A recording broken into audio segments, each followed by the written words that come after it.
안녕하세요. 사연을 부탁해입니다. 오늘의 사연을 소개하겠습니다. 시어머님을 처음 뵌 순간 보통뿐이 아니라는 것을 직감으로 알아챘습니다.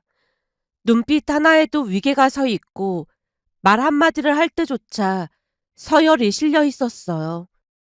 오랜 세월 집안의 중심을 잡아온 사람만이 가질 수 있는 그런 종류의 무게감이었습니다. 그리고 그 무게감의 가장 깊은 곳에는 아들이 먼저라는 불문율이 자리하고 있었어요. 명절이 되면 그 원칙은 밥상 위에서도 그대로 적용되었습니다. 손주들을 부를 때도 시어머님의 시선은 자연스럽게 아무렇지도 않다는 듯 손자 쪽으로 먼저 향했어요. 그리고 저는 그런 집안의 장손 며느리입니다. 처음 인사를 드리러 갔던 날 그 분위기를 한눈에 읽고는 속으로 잠깐 망설였어요. 이 집에 들어가도 되는 걸까? 망설이기도 했지만 이미 정이 들 대로 든 남편과 끝내 헤어지지 못한 채 결국 결혼을 했습니다. 식을 올리고 얼마 지나지 않을 때였어요. 시어머님이 조용히 물었습니다. 아직도 애소식은 없는 거니? 네, 아직이요. 대놓고 화를 내거나 몰아붙이진 않았어요. 그런데 그게 오히려 더 버거웠습니다. 시어머님이 긴 한숨을 내쉴 때마다 괜히 눈치가 보여 저도 모르게 몸이 잔뜩 굳어버리곤 했습니다. 그나마 다행이었던 건 곧 임신이 됐다는 거였어요. 소식을 들은 순간 저도 모르게 안도의 숨을 길게 내쉬었는데요. 그것도 잠시뿐이었습니다. 임신 사실을 알리자마자 시어머님이 거의 매일같이 전화를 해왔거든요. 병원은 언제 간다고 했지? 병원에 가면 아들인지 딸인지 꼭 확인해라. 근데 태몽이 딱 아들 태몽이야. 보나마나 아들이 틀림없다니까. 전화를 끊고 나면 귓가에 그 말이 한동안 맴돌았습니다. 어느 순간부터 시어머님 입에서는 오직 아들이라는 단어만 반복해서 흘러나오고 있었어요. 그러다 보니 혹여 딸이라도 낳으면 어쩌나 싶은 불안이 날마다 쌓여갔고 하루하루가 피가 마르는 것 같았습니다. 다행히도 얼마 뒤 아들을 낳았어요. 집안 전체가 들썩일 만큼 성대한 축하 자리가 차려질 정도였습니다.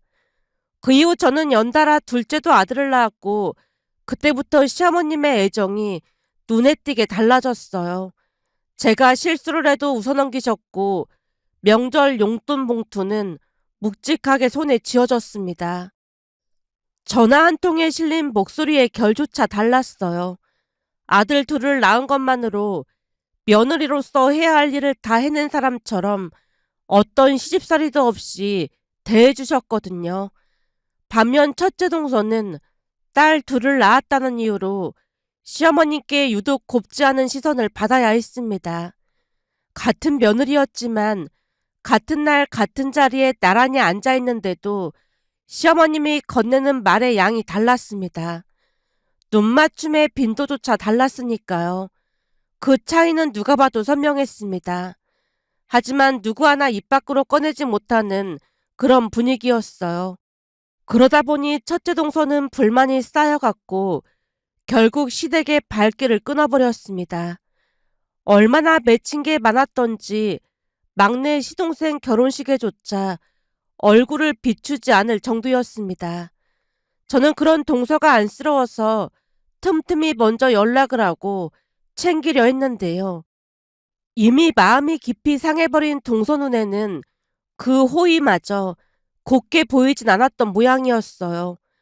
저를 대놓고 불편해하는 기색이 역력했으니까요. 그래서 자연스레 둘째 동서와 더 가까이 지내게 됐습니다. 둘째 동서는 성격이 쾌활한 편이라 대화가 잘 통했어요. 첫째가 딸임에도 전혀 주눅들지 않아서 시어머님도 그런 둘째 동서를 예뻐했습니다. 나중에 둘째 동서는 늦둥이로 아들을 낳았는데 그때는 이미 시어머님이 돌아가신 뒤였어요. 시어머님이 돌아가시고 난 뒤 발길을 끊었던 첫째 동서가 먼저 연락을 해왔습니다. 그 이후로 셋이 자주 만나게 됐는데요. 첫째 동서는 여전히 시어머님에 대한 감정을 다 사귀지 못한 채였어요. 이야기가 깊어지다 보면 원망이 터져나오곤 했습니다. 살다 살다 성격이 그렇게 괴팍한 양반은 처음이었잖아요. 요즘 세상에 아들이랑 딸을 차별한다는 게 말이나 되는 소리예요? 그렇긴 하지. 어머님이 아들이랑 딸을 차별하긴 하셨지. 그동안 시집살이 당한 서름을 생각하면 지금도 자다가 벌떡 일어날 정도라니까요. 살다 살다 그런 괴팍한 노인네는 처음이었어요. 진짜 끔찍하네요. 동서는 왜 아무 말도 안 해? 첫째 동서가 둘째 동서를 빤히 바라보자 눈치를 보다 대답했습니다.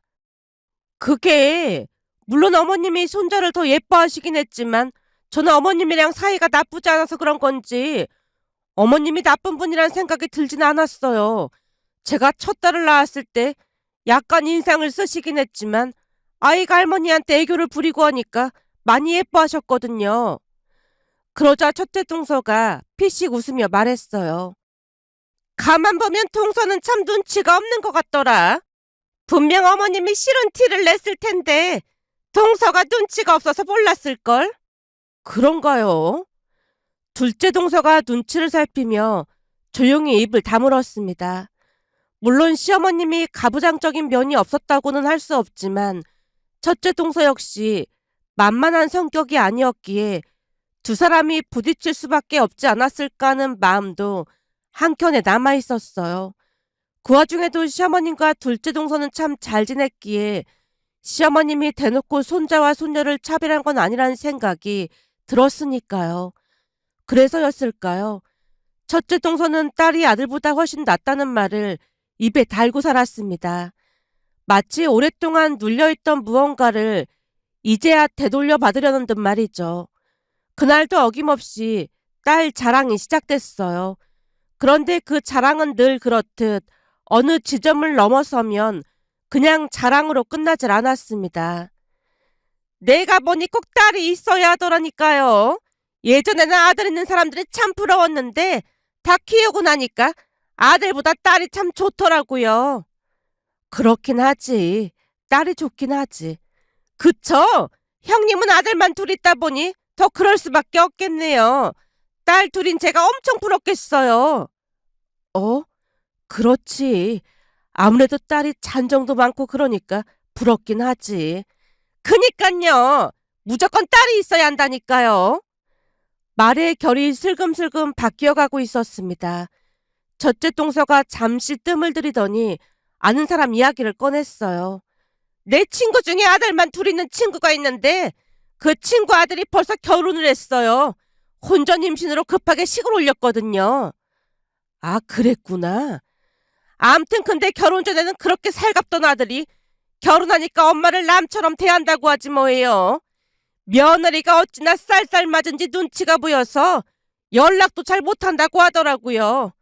남편이 시어머니랑 전화통화하는 것만 봐도 막 째려보고 그런다나 봐요. 그러다 보니 아들이랑은 거의 남처럼 지낸대요. 한마디로 죽 써서 버준 꼴인 거죠 뭐. 이래서 아들은 아무 쓸모가 없다니까요. 죽어라 아들 키워봐야 며느리만 좋은 일 시키는 거 아니겠어요? 동서의 얼굴에는 어느새 승리감 같은 것이 번지고 있었어요. 그리고 그 기세같이 가시기도 전에 시선이 제게로 향했습니다. 형님도 아들만 둘이라 진짜 불쌍하네요. 둘 다 결혼하면 엄청 외롭겠어요. 그 말에 잠자코 미소를 지었어요. 품 안에 자식이란 말도 있잖아. 알아서 잘 살아주면 더 바랄 것도 없지 뭐. 근데 민혁이는 사귀는 사람이 있다고 하지 않았어요? 대학 때부터 만났다면서요. 만나고 있는 사람이 있긴 한데 그냥 연애만 하고 싶은 모양이야. 결혼은 안 하고 연애만 한다고요? 여자 쪽에서 결혼 생각이 없다고 했다나 봐. 그럼 헤어져야지 왜 민혁이를 붙들고 있는 건데요? 그게 민혁이가 더 좋아하는 모양이야. 여자 쪽에서는 결혼 생각이 있으면 헤어지고 다른 사람 만나라고 했다는데 민혁이가 더 좋아하는 입장이다 보니 헤어지지 못하고 그러고 있는 모양이야. 그게 말이 되는 소리예요? 여자가 참 이기적이네요. 생각이 다를 수도 있는 거니까. 그건 다른 게 아니라 아주 이기적인 거죠. 이래서 며느리가 잘못 들어오면 집안이 풍비박산 난다는 얘기가 있는 거예요. 특히나 요즘 며느리들은 아주 이기적이라 보통 짜증나는 게 아니라고 하더라고요. 첫째 동서가 고개를 절레절레 흔들던 그 찰나였어요. 둘째 동서가 조용히 그러나 정확하게 치고 들어왔습니다. 형님도 딸만 둘이라 그 딸들이 며느리가 될 텐데 그럼 그것도 참 걱정이겠네요. 그게 무슨 소리야? 모든 며느리들이 문제라면서요. 그러니 윤주, 윤서가 결혼하면 며느리가 되니까 문제가 많은 게 되는 거잖아요. 동서 지금 말 다 했어? 왜 화를 내고 그러세요? 저는 형님이 한 말을 그대로 따라 말한 것뿐인걸요. 첫째 동서의 표정이 굳어졌어요. 말문이 막힌 자리에 분이 차오르는 게 눈에 보였습니다. 동서가 나를 싫어하는 건 잘 알고 있지만 너무 티는 내지 말자고. 제가 형님을 싫어하다니요? 내가 어머님 얘기할 때마다 두둔하고 그렇잖아. 한 번도 내 편을 안 들어주잖아. 둘째 동서가 잠시 숨을 고르더니 차분하게 받아쳤어요. 형님, 상대적이란 말도 있듯이 어머님이 저한테는 잘해주셨어요. 그래서 저는 어머니께 불만이 없는데 굳이 동조할 필요는 없는 거잖아요. 형님이 불만 많은 건 알겠지만 저한테까지 강요하는 건 아닌 것 같아요. 그러니까 동서는 어머님보다 나한테 문제가 있다는 거잖아. 제가 언제 그런 말을 했다는 거예요. 암튼 동서 말하는 뻔세가 아주 기분 나빠. 형님, 전 이만 가볼게요. 첫째 동서가 백을 낚아채듯 집어들고 자리를 떠버렸습니다. 워낙 욱하는 성미인지라 새삼스럽지도 않았어요. 발소리가 멀어지고 나서야 비로소 자리에 남아있던 공기가 조금 가벼워지는 것 같았습니다. 둘째 동서가 입을 열었어요. 사실 저는 어머님이 나쁘다는 생각이 별로 안 들거든요. 물론 약간 차별을 하시긴 했지만 나중에는 저한테 미안하다는 말까지 하셨거든요. 어머님이 고지식한 면이 없잖아 있었지만 나쁜 분은 아니었다고 생각해요. 그건 나도 같은 생각인데 첫째 동서는 맺힌 게 많을 수도 있잖아. 생각이 다른 거니까 굳이 싸우고 그러지 말자고. 그야 둘째 형님이 워낙 욱하고 예의도 없고 그랬으니까 어머님이랑 안 맞았던 거겠죠. 조금 전에도 아들만 둘이는 큰형님한테 할 소리는 아니잖아요. 난 괜찮으니까 신경 쓰지 마. 미소를 지으며 달래는 말을 건넸지만 둘째 동서의 표정 어딘가에는 여전히 개운치 않은 기색이 남아있었습니다. 그 뒤로도 첫째 동서는 아들만 있는 제가 불쌍하다는 말을 틈만 나면 꺼냈습니다. 처음에는 그 말을 들을 때마다 마음 한쪽이 쓰렸지만 그럴 때마다 스스로를 달랬어요. 저 사람도 오래 묵은 상처가 있으니 그런 거라고 불쌍히 여기려 애를 썼습니다. 그래도 만날 때마다 기분이 영 개운치 않은 건 어쩔 수가 없었어요. 그러던 어느 날이었습니다. 둘째가 조심스레 말문을 열었어요. 엄마, 할 말이 있어요. 왜? 무슨 일이 있어? 그런 건 아니고 만나고 있는 사람이 있다고 했잖아요. 수빈이 말하는 거잖아. 혹시 그새 여자친구가 바뀐 건 아닐까 싶어 조용히 물었는데요. 맞아요, 수빈이. 근데 문제가 조금 있어요. 문제라니? 무슨 문제? 제가 32이잖아요. 수빈이랑은 동갑이라고 했고요. 수빈이네 집에서 만난 지 2년이 넘었는데 결혼 얘기가 없다고 걱정인가 봐요. 만약 결혼이 틀어지면 수빈이 나이가 적은 나이가 아니라 걱정하나 보더라고요. 그렇긴 하겠네. 사실 형이 결혼을 안 하고 있어서 눈치를 보고 있었거든요. 혹시 우리가 먼저 결혼을 하는 건 좀 그렇겠죠? 말끝을 흐리며 제 눈치를 살피는 둘째가 안쓰러웠습니다. 먼저 하게 되면 하는 거지. 그런 걱정은 뭐하러 해. 그래도 형이 먼저 해야 하는 게 맞는 거잖아요. 형은 여자친구가 결혼 생각이 없다고 했다잖니. 그때 했던 말이 진심이었던 거예요? 형은 언제 결혼할지도 모르니까 그냥 니들이 먼저 하던지 해. 진짜 그래도 돼요? 안 될 게 뭐가 있어. 상황에 따라서 하면 되는 거지. 엄마 아빠는 누가 먼저 하든 별 상관없으니까 신경 쓰지 마. 알겠어요. 그럼 형한테는 제가 말할게요. 둘째 얼굴에 환한 빛이 돌았습니다. 가볍게 자리를 털고 일어서는 뒷모습을 보며 혼자 얼마나 눈치를 봐왔을까 싶어 괜히 마음이 짠했어요. 얼마 지나지 않아 첫째한테도 말을 전했던 모양이었어요. 이내 예비 며느리가 인사를 오겠다는 말을 했습니다. 그렇게 처음 마주한 예비 며느리 수빈이는 마치 햇살을 한아름 안고 들어온 사람 같았어요. 또랑또랑한 목소리로 인사를 건네고는 연신 환한 웃음을 지어 보였는데 그 웃음이 어찌나 시원하고 꾸밈이 없던지 보는 사람까지 덩달아 입꼬리가 올라갔습니다. 낯선 자리에서도 움츠러들기보다 자연스럽게 대화를 이어가며 앉은 자리 주변의 공기까지 한결 따뜻하게 만들어주는 사람이었어요. 수빈이가 돌아가자마자 남편 입에서 칭찬이 쏟아졌습니다. 애가 참 쾌활하고 선해 보이네. 그지? 나도 보자마자 딱 그 생각했는데 애가 참 선해 보이더라고. 수빈이가 들어오자마자 집안 분위기가 바뀌더라니까. 그러게 말이야. 참 마음에 드네. 역시 날 닮아서 사람 보는 눈이 있다니까. 나도 당신 만나서 잘 살고 있잖아. 마누라 잘 만나는 게 가장 큰 복인데 아주 마음에 드네. 나보다 당신이 더 마음에 들어하는 것 같네. 아무리 봐도 나랑 코드가 잘 맞는 것 같단 말이야. 아까 내가 하는 농담도 척척 받아치는 거 봤지? 보통 고수가 아니야. 딸 하나 있었으면 했는데 딱 보자마자 잘 됐다 싶더라니까. 남편 입가에는 흐뭇한 미소가 번지고 있었습니다. 순간 제가 얼른 말을 잘랐어요. 여보, 들어보니 요즘은 딸 같은 며느리 그런 말 절대 하면 안 된대. 딸 같아서 그러는 건데 안 될 건 또 뭐야? 며느리는 절대 딸이 될 수 없다고 하니까 조심하라는 말이야. 근데 그 말이 틀린 말이 아닌 게 내 배 아파 낳은 자식이라면 가끔 다투더라도 금세 나아지지만 며느리는 그게 어려울 것 같긴 하더라고. 암튼 딸 같은 며느리 그런 말은 절대 입 밖으로 꺼내지도 마. 괜히 잘못했다가 사이만 나빠질 뿐이니까 명심해. 알았어. 명심할게. 근데 애가 꿍해 보이고 그렇지 않던데.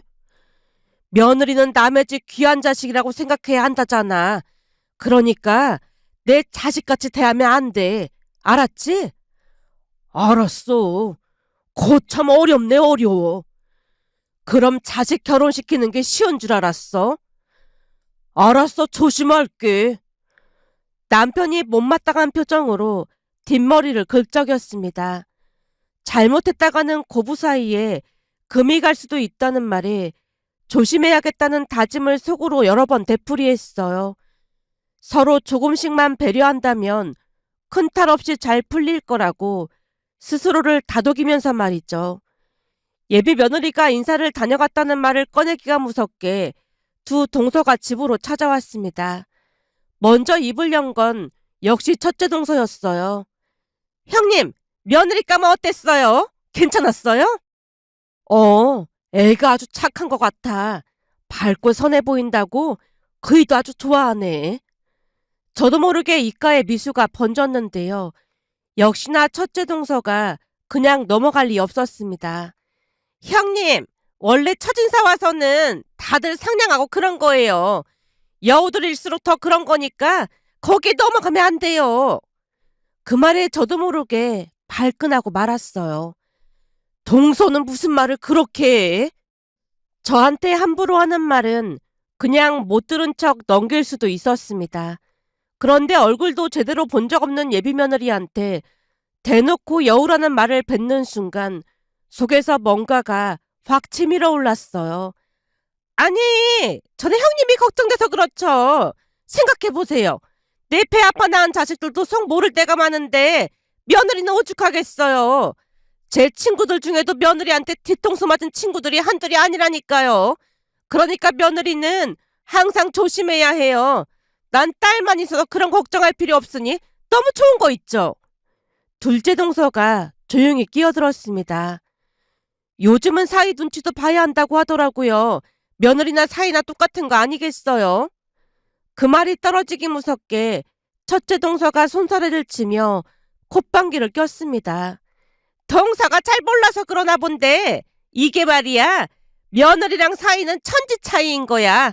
아들은 며느리가 조종하지만 사위는 딸이 조종하는 거잖아. 그러니 아들이 있는 것보다 딸이 있는 게 훨씬 나은 거지. 마누라가 예쁘면 처갓집 말뚝 보고도 절을 한다는 말이 괜히 있는 게 아니라니까. 사위는 말이야 그냥 호구야 호구. 우리 사위도 본가보다 처가에 훨씬 더 많이 오잖아. 가만히 보고 있으면 우리 딸 뒤만 쫄래쫄래 따라다닌다니까.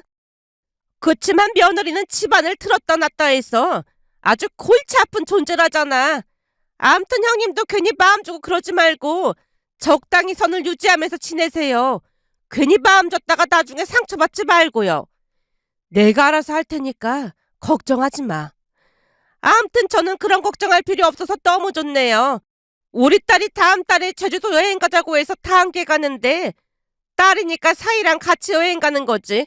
만약 며느리한테 여행 가자고 하면 벌쩍벌쩍 뛰고 난리도 아닐 거 아니에요. 첫째 동서는 끝까지 딸 가진 유세를 늘어놓다 자리를 떴는데요. 하도 자랑이 길었던 탓에 어느 순간부터는 한 귀로 듣고 한 귀로 흘려버리고 말았습니다. 그로부터 시간이 흘러 둘째가 결혼식을 올렸어요. 그리고 결혼 후 보니 며느리 수빈이의 성격이 진짜로 좋다는 걸 날이 갈수록 실감하게 됐습니다. 스스럼 없이 우리와 어울리는 건 물론이고 시아버지인 남편과 농담을 곧잘 주고받으며 집안의 웃음소리를 채워나갔어요. 주말이면 자주 들러 놀다 가곤 했는데 어느 날은 혹여 우리 눈치가 보여서 억지로 오는 건 아닐까 싶어 조심스레 물었습니다. 수빈아, 주말마다 여기 오면 많이 불편할 텐데 자주 안 와도 돼. 저도 좋아서 오는걸요? 시가가 편한 사람이 어디 있겠어. 우린 괜찮으니까 앞으로는 집에서 쉬도록 해. 아버님이랑 세차장도 가고 얼마나 좋은데요. 조금 있다가 세차하러 가기로 했는걸요? 아니 넌 무슨 세차장을 따라간다고 그래? 아버님 로망이 딸이랑 세차장 다니는 거였대요. 같이 가면 아버님이 한바구음을 지으시거든요. 그 모습을 볼 때마다 저도 기분이 엄청 좋아져요. 그리고 세차 끝나고 아이스크림도 먹고 짜장면도 먹고 그러거든요. 그게 엄청 맛있어요. 제가 좋아서 그러는 거니까 걱정하지 마세요. 좋아서 그런 거라고 하니 더 이상 말은 안 하겠지만 혹시나 불편한 거 있으면 바로 말해주렴. 우리도 사람이다 보니 실수할 수도 있잖아. 어머님 아버님은 상위 1%여서 그런 걱정하실 필요 없는걸요? 뭐? 상위 1%? 네, 두 분은 상위 1% 시부모님이세요. 암튼 너를 누가 말리겠니? 피식 웃음이 새어나오고 말았어요. 결혼 전까지만 해도 집안은 늘 고요했습니다. 그런데 둘째가 결혼을 한 뒤로는 마치 참새 한 마리가 날아든 것처럼 어디선가 제잘거리는 소리가 끊이질 않았어요. 그러다 보니 둘째네가 다녀간 날이면 우리 부부도 자연스레 그날 있었던 이야기를 늘어놓으며 도란도란 대화를 나누게 됐어요. 아이 낳고 키우는 동안에도 이토록 오래 수다를 떤 적이 있었나 싶을 정도로 말이죠. 그 변화가 고스란히 며느리 덕분이라는 걸 알기에 고마운 마음이 절로 우러났습니다. 그러다 보니 저도 모르게 며느리 칭찬이 입에 오르는 날이 잦아졌는데요.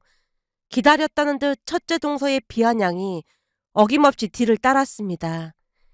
형님, 저번에도 말했듯이 지켜봐야 한다니까요. 원래 초반에는 본 모습을 숨기기 마련이거든요. 아무리 그렇다고 해도 애가 참 괜찮아. 사람들이 딸 같은 며느리라는 말은 절대 꺼내지 말라고 하길래 조심하고 또 조심하고 있는데 어느 때 보면 진짜 딸 같다니까.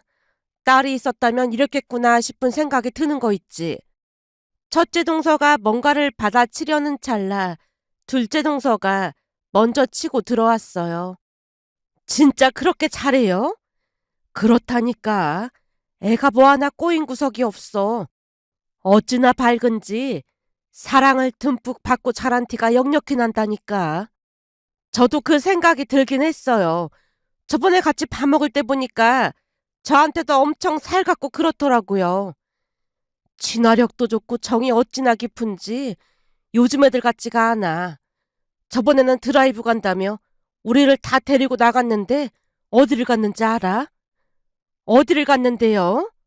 세상에나 우리 친정으로 가더라니까. 거기 우리 엄마 혼자 계시잖아. 거기서 고기도 구워 먹고 실컷 놀다 왔어. 엄마도 수빈이를 어찌나 예뻐하는지 모른다니까. 손주 며느리가 그렇게까지 하는데 어떻게 안 예쁠 수가 있겠어요. 둘째 동서와 제가 주거니 받거니 이야기를 나누는 동안 첫째 동서는 내내 멋씹은 듯한 표정을 거두지 않았습니다. 그 뒤로도 우리는 며느리와 살갑게 지냈어요. 시간이 쌓일수록 딸 같다는 느낌은 더욱 짙어졌고 남편과 수빈이는 영락없는 아버지와 딸처럼 어울려 지냈습니다. 그러던 어느 날은 남편이 회사에서 쫓기듯 나와야만 했어요. 얼떨결에 퇴사를 하게 됐는데 충격이 컸던 것인지 집안에만 틀어박혀 좀처럼 밖으로 나오질 않았습니다. 답답한 마음에 운동이라도 해보라고 권했지만 묵묵부답으로 일관할 뿐이었어요. 그 모습이 안쓰러워 결국 며느리에게 하소연을 털어놓았더니 아들 부부가 주말에 집으로 찾아왔습니다. 온 가족이 다 함께 며느리가 잘 안다는 식당으로 자리를 옮겨 술잔을 기울였는데요. 몇 잔 넘어가자 남편 입에서 한탄이 절로 새어나왔습니다.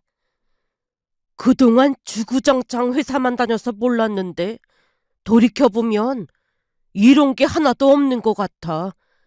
인생을 헛산 것 같다는 생각이 드네. 당신이 이런 게 없긴 왜 없어. 당신 덕분에 우리 모두 잘 살았는걸.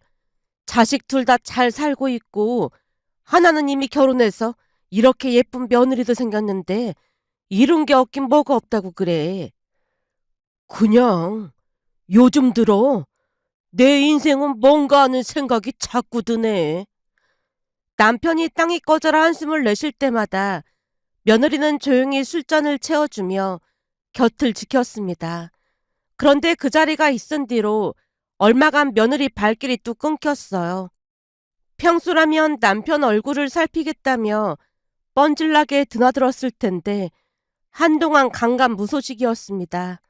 그러다 보니 남편 표정은 날이 갈수록 더 어두워져 갔어요. 그런데 며칠 뒤였습니다. 마트를 다녀와 현관문을 여는데 뜻밖에도 며느리가 집안에 있는 게 아니겠어요. 수빈아, 너 오늘 회사 안 갔니? 오늘 중요한 일 때문에 휴가 냈어요. 중요한 일이라니? 무슨 일인데? 엄청 중요한 일이 생겼어요. 오늘 아버님이 캐슬의 주인이 되셨거든요. 그래서 성주가 되셨어요. 뭐? 캐슬은 뭐고 성주는 또 뭐야? 놀라서 둘을 번갈아가며 바라보자 기막힌 말이 쏟아져 나왔습니다. 아버님께서 아무것도 이룬 게 없는 것 같다고 하셔서 제가 캐슬을 사드렸어요. 캐슬? 설마 롯데캐슬 아파트 그런 거 말하는 거니? 아니요. 외국에 있는 캐슬이요. 뭐? 외국에 있는 캐슬? 혹시 성곽 그런 걸 말하는 거 아니겠지? 그런 걸 누가 팔겠어. 말도 안 되는 일이지. 그런 거 맞아요, 어머님. 그러니까 아버님은 성주님이 되신 거예요. 거기다 남작 지위를 50만 원에 특별 할인한다고 해서 그 지위까지 샀어요. 여기 보시면 성주라고 아버님 성함이 영어로 적혀 있잖아요.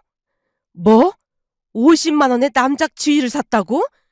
그럼 캐슬은 대체 얼마라는 거야?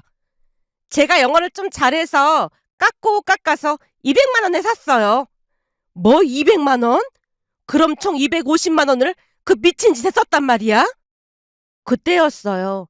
남편이 짐짓 근엄한 얼굴로 입을 열었습니다. 내가 남작이면 당신은 남작 부인인데 말을 가려서 하시구려. 우리가 캐슬의 백성을 위해서라도 품위를 유지해야 하는 게 맞잖소. 남작 부인. 둘이 아주 꿍짝이 잘도 맞는구만. 누가 미쳤다고 250만 원이나 주고 그따위 짓을 해. 수빈이가 그러면 당신이 말릴 생각을 해야지. 지금 이게 말이 되는 소리야? 안 되겠다. 등짝을 아작낼 참이니까 둘 다 이리 와. 제가 팔을 걷어붙이자 며느리가 두 눈을 동그랗게 뜨고 외쳤어요. 남작 부인님, 부디 품위 유지를 부탁드리겠습니다. 품위 유지 같은 소리하고 자빠졌네. 둘 다 당장 나가. 남장님, 우선 나가서 후위를 도모해야겠습니다. 수빈공주, 어서 퇴피하자고. 그 와중에도 남작이니 공주니 주고받으면서 두 사람은 깔깔거리며 밖으로 후다닥 내달렸습니다. 어이가 없어 멍하니 바라봤는데 이내 가만히 생각해보니 남편 얼굴에 오랜만에 생기가 돌고 있었어요. 오랫도록 꺼져있던 눈빛에 작은 불씨 하나가 다시 켜진 것 같았습니다. 결국 피식 웃음이 새어나오고 말았어요. 그런데 또 다른 어마어마한 일이 일어날 줄 그때는 미처 몰랐습니다. 그날 밤 집으로 돌아온 남편 입에서 뜬금없는 말이 흘러나왔거든요. 남작 부인, 오늘 내가 누굴 만났는지 아시오? 대체 누굴 만났는데요, 남장님? 이제야 말이 좀 통하는 것 같구려.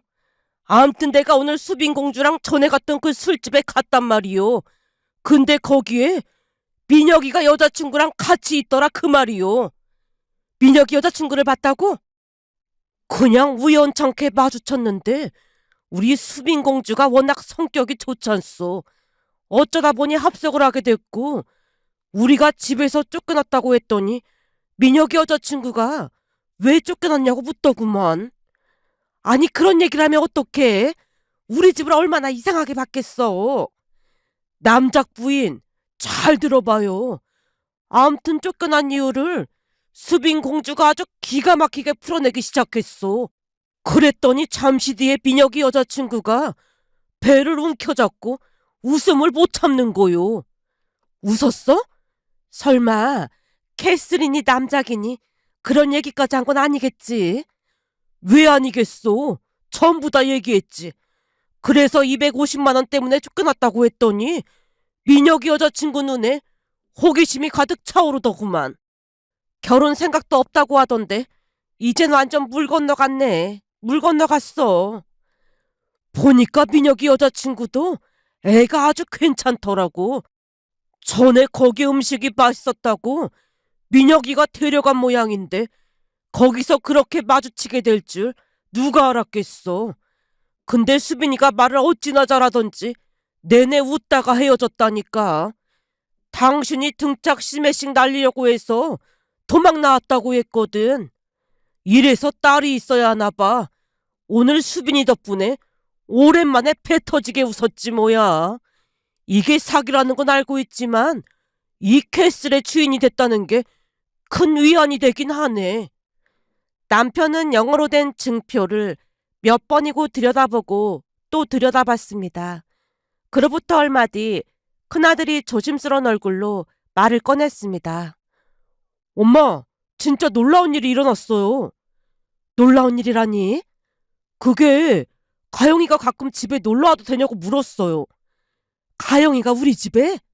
네, 아버지랑 재수씨 만나고 난 뒤에 집안 분위기가 너무 좋은 것 같다면서 조금 마음을 연 것 같아요. 사실 가영이 부모님은 할머니 때문에 이혼하셨거든요. 그러다 보니 가영이는 결혼해서 잘 살 자신이 없었다는데 그날 아버지랑 재수씨가 케이스를 샀다가 엄마한테 쫓겨났다는 말을 듣는 내내 얼굴에 미소가 떠나질 않았어요. 그러더니 가끔 우리 집에 놀러와도 되겠냐고 물어보는데 괜찮을까요? 그럼 괜찮다마다 우리는 무조건 환영이지. 그 뒤로 예비며느리 가영이도 우리 집을 찾아왔어요. 우리는 격식 같은 건 내려놓고 그냥 평소의 모습 그대로를 보여줬습니다. 그 중에서도 가영이가 가장 좋아했던 건 남편과 작은 며느리가 남장님, 공주님 하며 티키타카 주고받는 장면이었어요. 그 모습을 볼 때마다 가영이의 눈빛이 달라지는 걸 느낄 수 있었습니다. 발길이 잦아지더니 반년이 지날 무렵 가영이 쪽에서 먼저 결혼 이야기를 꺼냈어요. 그동안은 친할머니와 아빠로 인해 힘들어하는 엄마를 곁에서 지켜보며 시댁이란 곳은 며느리에게 의뢰 그런 곳이라는 선입견에 단단히 사로잡혀 있었다고 했습니다. 그런데 우리 가족의 일상을 가까이서 들여다보고 나서야 그 생각이 서서히 바뀌기 시작했다네요. 그렇게 큰아들도 결혼식을 올렸고 우리 가족은 더할 나위 없이 화목하게 지내고 있었습니다. 그런데 두 며느리와 웃음이 끊이지 않는 우리 집 분위기가 못마땅했던 것일까요? 어느 순간부터 첫째 동서의 발길이 뜸해졌어요. 그러다 얼마 뒤 모처럼 얼굴을 비친 첫째 동서가 자리에 앉자마자 기막힌 이야기를 풀어놓기 시작했습니다. 형님, 우리 딸이 얼마 전에 애를 낳았잖아요. 근데 맞벌이를 해야 해서 출근해야 한다며 애를 나한테 키워달라고 하는 거예요. 그래서 제가 키워주면 월급은 얼마나 줄 거냐고 했거든요. 애 키우는 일이 보통 힘든 일이 아닌데 당연한 거 아니겠어요? 그랬더니 사위가 뭐라고 하는 줄 아세요? 사위가 뭐라고 했는데? 그동안 장모님한테 투자한 돈이 얼만데 그런 소리를 하냐는 거예요. 투자한 돈이라니? 딸이랑 사위랑 함께 여행도 다니고 그랬잖아요. 그게 다 나중에 애기 태어나면 봐달라는 투자의 의미였다고 하면서 무조건 봐줘야 한다는 거예요. 그래서 사돈한테 부탁은 해봤냐고 했더니 사위란 놈이 지 엄마는 허리 아파서 절대 안 된다는 거 있죠. 그러면서 옆에서 딸이 하는 소리가 엄마는 집에서 할 일도 없으니까 그냥 봐달라고 하는 겁니다. 어찌나 기가 막히던지 눈물밖에 안 나는 거 있죠. 전에 형님한테 딸이 최고라고 했던 말 취소해요. 딸도 딸 나름이지. 요즘 하는 짓 보면 며느리가 더 나을 것 같다는 생각이 들어요. 차라리 형님네 며느리들처럼 좋은 며느리가 싸가지 없는 딸보다 훨씬 낫다는 생각이 드네요. 애기 안 봐준다고 딱 잘라 말했더니 아예 발길도 끄는 거 있죠. 말을 다 쏟아내고 나자 첫째 동서는 맥이 빠진 듯 어깨를 축 늘어뜨렸습니다. 그 모습을 바라보며 저는 끝내 아무 말도 꺼내지 않았습니다. 딸이라서 든든한 것도 아들이라서 불쌍한 것도 아니었어요. 어떤 관계든 결국 그 안에 차곡차곡 쌓아온 정성과 마음결이 전부라는 것을 그 자리에서 새삼 되새기게 됐습니다. 딸이 더 좋다는 말, 아들은 소용없다는 말, 그 말들이 얼마나 위태로운 편견인지 그런 섣부른 잣대 하나가 관계를 얼마나 쉽게 갈라놓는지도 알게 됐습니다. 누가 더 낫고 못한 것이 아니라 어떻게 마음을 건네고 어떻게 관계를 이어왔느냐의 차이가 더 중요하지 않을까라는 생각이 들어 이렇게 글 남겨봅니다. 오늘의 사연은 여기까지였습니다. 즐겁게 보셨다면 구독, 좋아요 부탁드립니다. 고맙습니다.